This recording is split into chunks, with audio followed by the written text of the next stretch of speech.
Vamos lá, pessoal.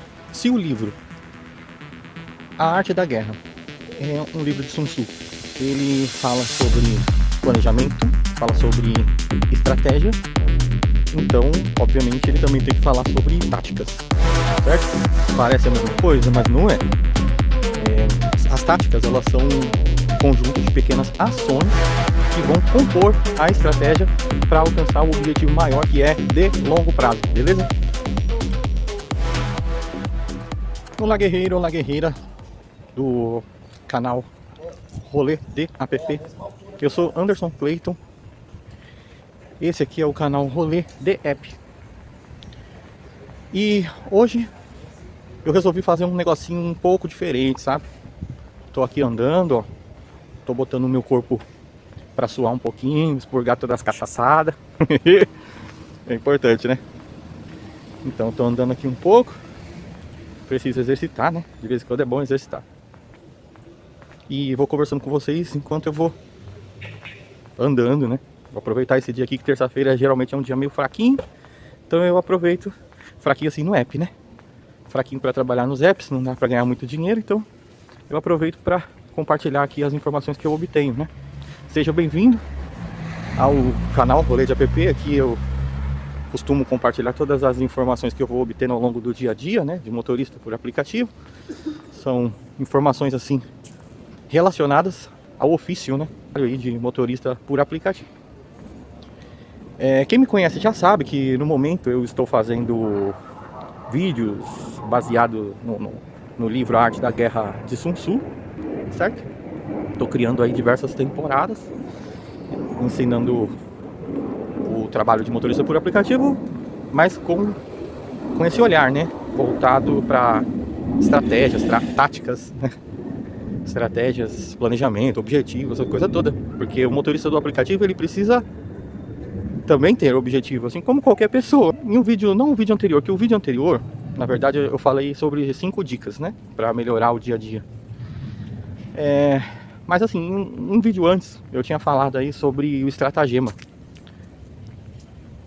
O significado de estratagema, né, que é um conjunto de técnicas que servem para iludir ou enganar o inimigo na guerra.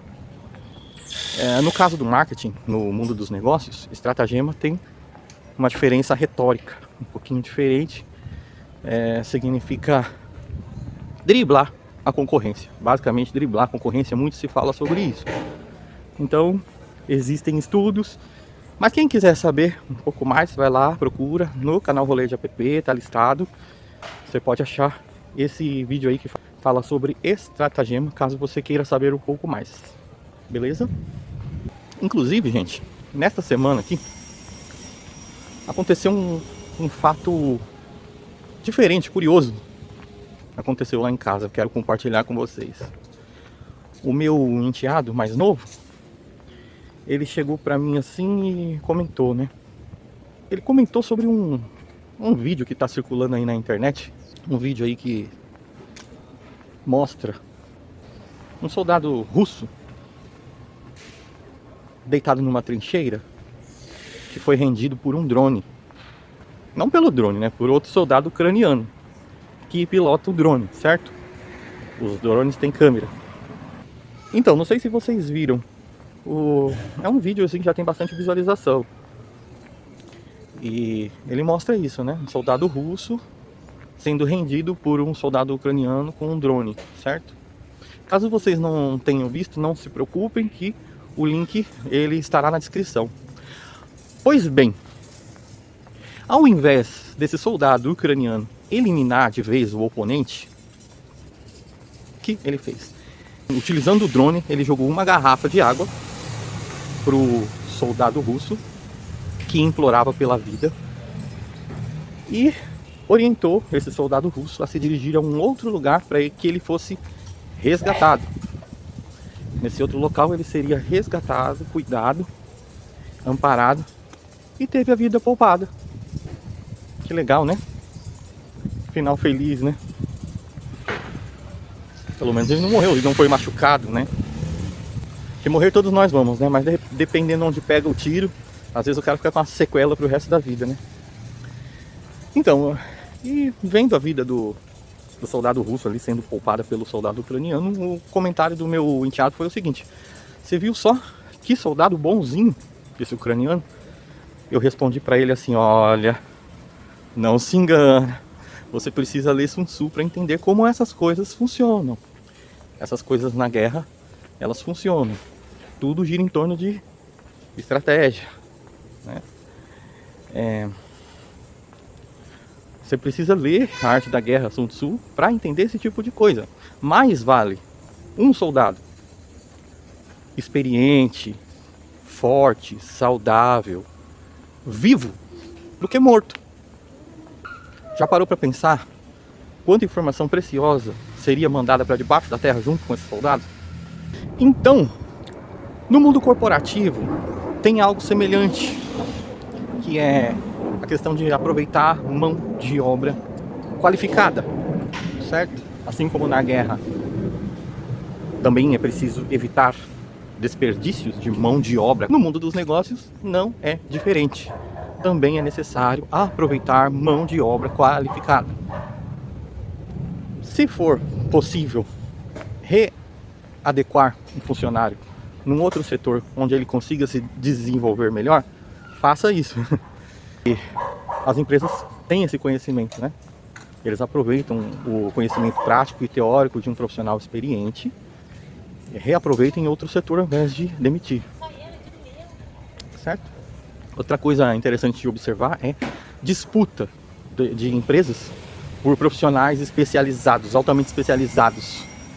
A briga parece uma realidade muito diferente para nós, mas não é não. Se a gente se comprometer a estar alinhando, né, o conhecimento prático com o teórico, muitas empresas que vão querer ser nossas aliadas, vão desejar ter a gente como parceiro. Legal, né, essa reflexão? Então, traz aí nos comentários, por favor, a sua reflexão, que é pra gente fazer um bate-papo aí, uma discussão, ponderar e fazer uma ideia bem legal. Deixa o like por enquanto, vai, compartilha, tá? Não custa nada. Compartilha esse vídeo também para ajudar outras pessoas. Só quero enfatizar aqui que a Arte da Guerra, esse livro de Sun Tzu, me trouxe ensinamentos valiosíssimos. Até para o canal mesmo. O canal precisa de planejamento. Todo canal precisa de um planejamento. Eu preciso ter um objetivo com isso aqui. Eu preciso saber para onde eu vou. Eu preciso saber quem eu sou. Eu preciso saber para onde eu vou. E eu tô gostando demais, sabe, de planejar os meus conteúdos, porque eles ficam muito melhor organizados, chamam muito mais atenção, porque eu consigo concatenar as ideias e dizer previamente o que vai acontecer. Eu posso começar um vídeo recapitulando uma coisa que eu havia dito no vídeo anterior, e também posso prever, né, dizer para você aí previamente o que vai rolar nos próximos. Isso é muito bacana. Deixa a coisa mais dinâmica, né? Isso faz o vídeo ficar mais dinâmico, mais atraente, mais interessante. Então, de volta ao conteúdo de hoje, falaremos sobre dicas para motoristas e táticas, certo? Táticas, pequenas dicas que juntas compõem a estratégia para poder alcançar um objetivo maior de longo prazo, certo? Então vamos lá. A tática número 1, cuidado com o peso no carro. Não carregue peso além da capacidade do seu carro. É uma dica que eu dou para proteger a mecânica do seu carro. Consulte o manual e saiba exatamente qual é o peso máximo que o seu carro aguenta. Procure respeitar ao máximo a capacidade de peso do seu carro.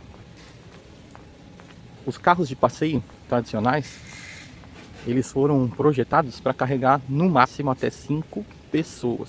Geralmente não mais do que isso. São 3 pessoas no banco de trás, uma em cada banco da frente. 2 na frente e 3 atrás, beleza? No caso dos motoristas por aplicativo, o peso de cada pessoa varia muito de passageiro para passageiro. Não é como família da gente, é sempre uma surpresa. Respeitando o limite de peso, a parte de suspensão, amortecedores, etc., agradecem. Se você tiver essa disciplina aí, você vai ter suspensão e amortecedor por bastante tempo. E qual que é a tática nesse caso? Essa foi a dica, né? A tática para se defender desse tipo de situação é: você tem que lembrar que o Uber X é para levar pessoas, mas poucas pessoas. De preferência 1 ou 2 só. Por quê? Porque o valor que está sendo pago atualmente devido à grande concorrência é pouco e não compensa levar muito mais que 3 pessoas, não compensa.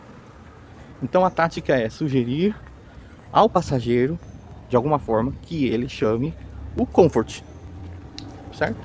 Para levar muitas pessoas. Comfort também é bom para idosos também, pessoas com deficiência física. Segunda dica, corridas com bagagem, gente. Eu já falei sobre isso em outro vídeo. Quem quiser saber mais pode acessar aí outros vídeos. Tem eu falando sobre compras em supermercados, aeroportos e terminais de ônibus também. Geralmente pessoas, né, passageiros que pedem corrida nesse lugar aí, geralmente estão com bagagem. Às vezes pouca, mas geralmente tem bastante. Então é preciso que ele chame no Uber Bag. Lembra-se que no supermercado, inclusive, nós só aceitaremos se o passageiro estiver sem compra. Uber X no supermercado só se o passageiro estiver sem compra. Daí sim a gente deve aceitar corrida no Uber X.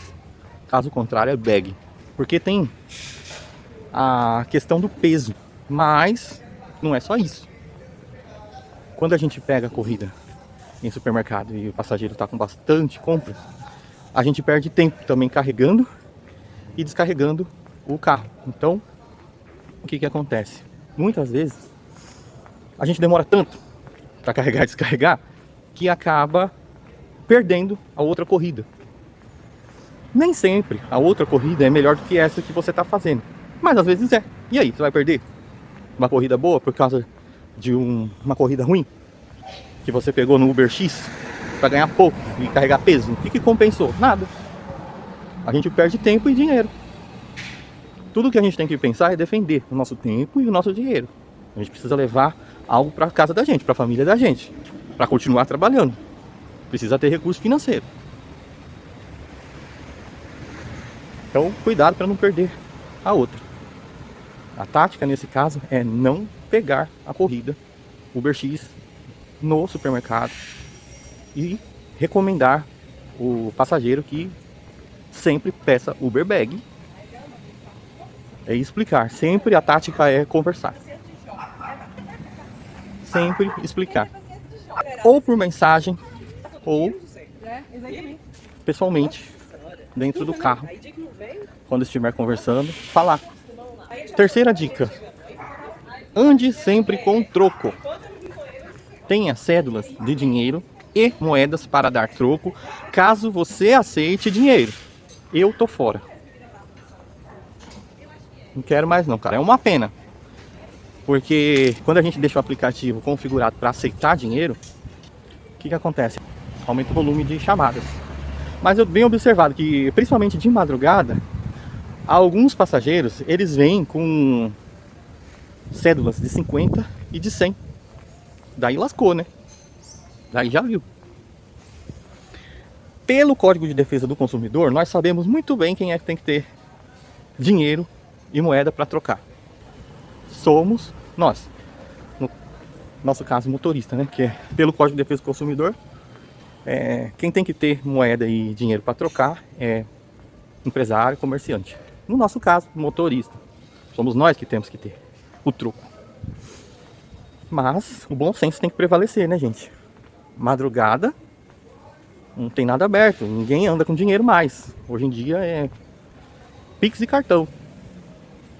É uma questão de tempo para se extinguir totalmente a cédula e a moeda, mas por enquanto essa transição temos que ter para trocar. Dica número 4, gente, tempo de espera. Não fique aguardando o passageiro se apresentar por mais de 3 minutos, beleza? Tem certos lugares que não compensa ficar nem 1 minuto, que dirá 3, certo? Tô falando assim por causa do lugar mesmo para parar. É perigoso você ficar parado em vias de trânsito rápido, certo? Não tem lugar para parar, corre o risco de levar uma multa ou de alguém bater no seu carro, porque você fica atrapalhando o trânsito, né?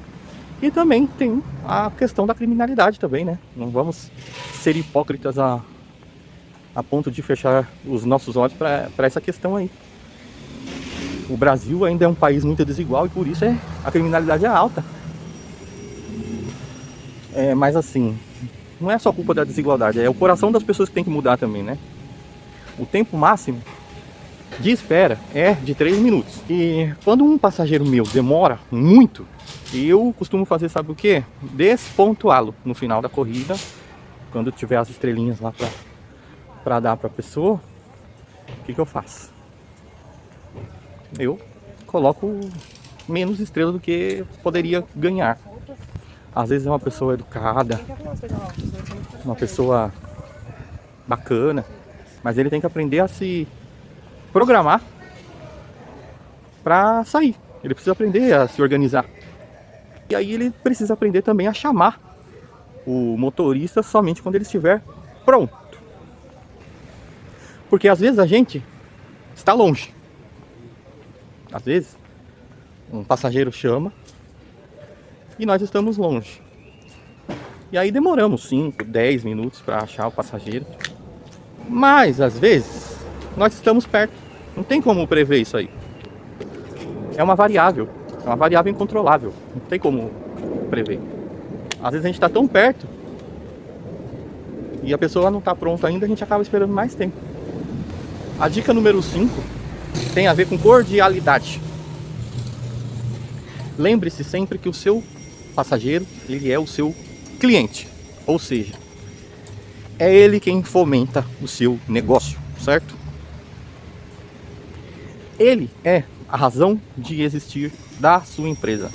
Sem ele, você não teria trabalho, emprego, dinheiro, comida na sua mesa. Então, respeita a pessoa, certo? Respeito é bom, todo mundo gosta. Isso não dá direito do cara cometer alguns abusos que a gente sabe muito bem por aí que eles cometem, certo? Tipo, comer salgadinho dentro do carro, salgado, sem o seu prévio consentimento, ou até mesmo fumar dentro do seu veículo. Isso não dá o direito a ele. Mas o respeito tem que ser mútuo. Tem que ser recíproco. Então, gente, nesse caso, nem pensar em jogar a corrida para a próxima sem a autorização da pessoa. Se ele não quiser jogar para a próxima, não jogue. Isso aí é mais do que uma simples falta de educação. Isso aí já passa do limite. Já é fraude, é crime. E mesmo tendo uma pena leve, que infelizmente no nosso país a pena para esse tipo de coisa é leve, todos nós sabemos, mas já é o suficiente para sujar a reputação de quem faz. Não faça com os outros aquilo que você não quer que faça com você. E caso tenha algum problema comportamental com o passageiro, tente resolver com conversa. Tem várias formas de você resolver em paz, tranquilamente. Primeiramente é a conversa pessoalmente com a pessoa. A segunda instância é reportar as provedoras aí, os aplicativos. Você trabalha por um aplicativo aí, Uber, 99, InDrive, seja qual for, você tem mecanismos para você reportar e tudo será resolvido da melhor forma possível. Não precisa partir para as vias de fato. Bom, à medida em que eu for lembrando mais coisas aí, vivendo no meu dia a dia, eu vou compartilhando com vocês aí algumas táticas. Tem muita coisa pra falar, nossa.